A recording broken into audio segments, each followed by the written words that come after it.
Fourth plan కాలం వచ్చేసి 1969 నుంచి 74 మధ్య కాలంలో ప్రవేశపెట్టారు. దీనికి చైర్మన్ ఎవరు ఉన్నారంటే మనకు ఇందిరాగాంధీ ఉన్నారు. అలాగే వైస్ చైర్మన్ వచ్చేసి డిఆర్ గాడ్గిల్. ఫోర్త్ ప్లాన్ కాలంలో వైస్ చైర్మన్ ఎవరంటే డిఆర్ గాడ్గిల్.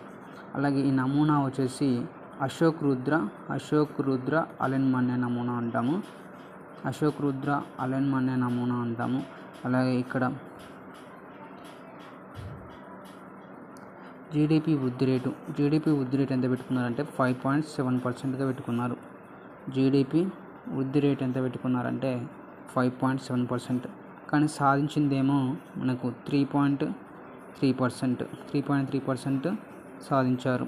సో ఇక్కడ ఫెయిల్ అవ్వడం జరిగింది. ఫోర్త్ ప్లాన్ కాలంలో కాలం వచ్చేసి 1969 నుంచి 74 మధ్యకాలంలో ప్రవేశపెట్టారు. చైర్మన్ వచ్చేసి ఇందిరాగాంధీ, వైస్ చైర్మన్ వచ్చేసి డిఆర్ గాడ్గిల్. నమూనా వచ్చేసి అశోక్ రుద్ర అలెన్మన్నే నమూనా అంటాము. జీడిపి లక్ష్యం 5.7% పెట్టుకుంటే 3.3% సాధించింది. సో ఫెయిల్ అయింది నమూనా.